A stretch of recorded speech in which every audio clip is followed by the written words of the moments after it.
সম্মানিত দর্শক, আসসালামু আলাইকুম। দেশ প্রবাসে যারা আমাদের ইউটিউব চ্যানেল দেখছেন সবাইকে প্রীতি শুভেচ্ছা জানিয়ে আজকের প্রতিবেদন শুরু করছি। দর্শক দেখতে পাচ্ছেন সামনে এক বোন দাঁড়িয়ে আছে, তার জীবনের গল্প শুনবো। তিনি কেন আমাদের ভিডিওর সামনে এসেছে। আসসালামু আলাইকুম। ওয়ালাইকুম সালাম। ভালো আছেন? হ্যাঁ, ভালো আছি। কি নাম আপনার?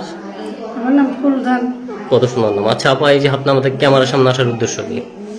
আইসি ভাই, বিয়ে হয়েছিল, একটা ছেলেও আছে, কিন্তু অনেক কষ্ট। ছেড়ে দিয়ে আর একটা বিয়ে করছে স্বামীতে। এখন আমি একটা ভালো মনের মানুষ চাই, যাতে আমি চলার পথে একজন সঙ্গী লাগে। আমি একটা মানুষ চাই যাতে মিলেমিশে খাইতে পারি, আমার কথার সাথে মেলে একজাস্ট। আমি এই নাম্বারটি আরেকটা প্রতিবেদন ছাড়ছি, কিন্তু আমি ভালো মানুষ পাই নাই।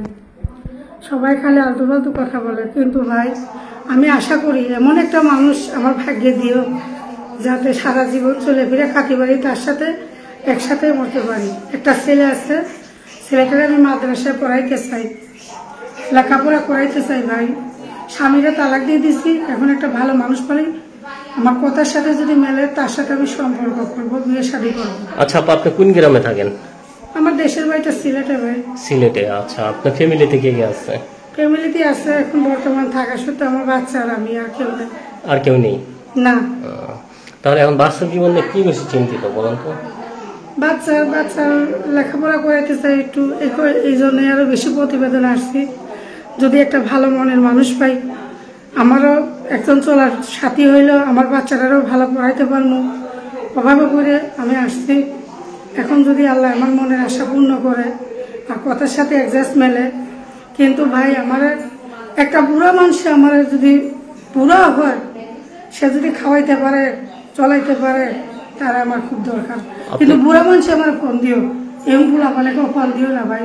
আপনি কি এখন দ্বিতীয় বিয়ে বসতে চান নাকি? হ্যাঁ অবশ্যই। তাহলে অবশ্যই বিয়ে বসতেছি। এটা কি দেশের ভিতরে চান না প্রবাসের ভিতরে চান? না ভাই, প্রবাসী হোক, দেশি হোক, বিদেশি হোক, আমি এরকম একটা মানুষ চাই যাতে আমার কথার সাথে অ্যাডজাস্ট মেলে, বাচ্চারা পড়াইতে পারি। আর ভালো একটা, আমি জানি বিদেশি প্রবাসীরা কি আশা করতে পারে। আমি যদি মনের মতন হই, আমার কেন খাওয়া পিন্দা চলাফেরা করাইতে পারবে না। ঠিক আছে আপা, কেউ যদি আপনার সাথে পছন্দ করে অথবা আপনার সাথে কথা বলতে চাই, কিভাবে কথা বলবে? আমার ফোন নাম্বার আচ্ছা, আছে। নাম্বার কি মুখস্থ আছে? হ্যাঁ। আচ্ছা, নাম্বারটা দেন। আপনার নাম্বার তো খোলা থাকবে নাকি? হ্যাঁ অবশ্যই খোলা থাকে, 24 ঘন্টা আমার মোবাইল খোলা থাকে। আচ্ছা, আপনি এমনি কি কর্ম করেন? আমি ভাই ইটার ভাটায় কাম করি, কখনো বাসা বাড়ি কাম করি, যখন যেটা পাই আর কি। ইটের ভাটায় কি করেন? ইটার ভাটায় যে ইট টাইনা দিলে দৈনিক 200 টাকা পাওয়া যায়। ও, ইট টেনে দেন আপনি?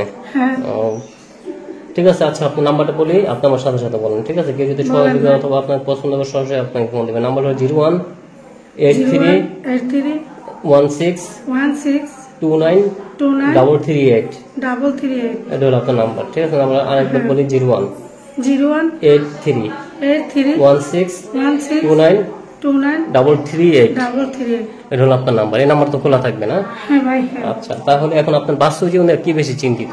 আমার বাচ্চারা খালি আমি পড়াইতে পারলে, আর আমার থিয়া যখন বিয়েই করছে, তখন আমিও বিয়ে বসে দেখাইতে চাই, দেখো তোমার থেকে আমি কত উচ্চ লেভেলের মানুষের কাছে আমার বিয়ে হয়েছে।